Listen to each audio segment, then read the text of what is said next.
ഞാൻ ചെമ്പരത്തി കമ്പില്ലേ, അത് എനിക്ക് ചുവപ്പ് കളർ ഇഷ്ടമായിട്ട് ഞാൻ ഒരു ചെമ്പരത്തി കമ്പ് എനിക്കൊരു ഫ്രണ്ട് തന്നതാണ്. അതിനെ ഞാൻ ഒരു 4 കമ്പായിട്ട് മുറിച്ച് ചെറിയ കമ്പുകളാക്കിയിട്ട് നട്ടതാണ്. പക്ഷെ ആ ചെറിയ കമ്പിൽ തന്നെ എനിക്കൊരു ചെറിയൊരു പൂവിനെ കിട്ടി. ചെറിയ കമ്പാണ് കണ്ട, അതിൽ തന്നെ എനിക്കൊരു ചെറിയ പൂവിനെ കിട്ടി. എല്ലാവർക്കും ചിലപ്പോൾ നിങ്ങൾക്കൊക്കെ കിട്ടിയിട്ടുണ്ടായിരിക്കും, പക്ഷേ എനിക്കിത് ആദ്യമായിട്ടാണ്, ഞാൻ കണ്ടിട്ടില്ല. അതുകൊണ്ട് നിങ്ങളും കൂടെ കാണാൻ വേണ്ടിയിട്ട് ഞാൻ ഒരു വീഡിയോ ചെയ്തതേ ഉള്ളൂ കേട്ടോ. പിന്നെ അതുപോലെ ഇതിൽ ഞാൻ മുല്ലയുടെ കമ്പൊക്കെ ഉണ്ടല്ലോ, അതൊക്കെ നട്ടിട്ടുണ്ട്. അതെല്ലാം പൊടിച്ചിട്ടുണ്ട് കേട്ടോ.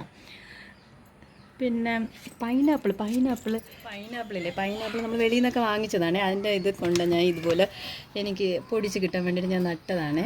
പക്ഷെ അതൊക്കെ പൊടിച്ച് കിട്ടിയിട്ടുണ്ട് കണ്ടോ. ഈ പൈനാപ്പിൾ ആകുമ്പോഴത്തേക്കും നിങ്ങൾക്കൊരു വീഡിയോ ഇടാവേ. അതൊക്കെ ഇല്ലാത്തവർക്കും കൂടെയാണ് ഞാനിതിപ്പോൾ ഈ വീഡിയോ ചെയ്തത്. നിങ്ങൾക്ക് ഇഷ്ടപ്പെടുകയാണെങ്കിൽ സബ്സ്ക്രൈബ് ചെയ്യണം കേട്ടോ. ഒരു ലൈക്ക് ബട്ടണും കൂടെ പ്രസ് ചെയ്തേക്കണേ.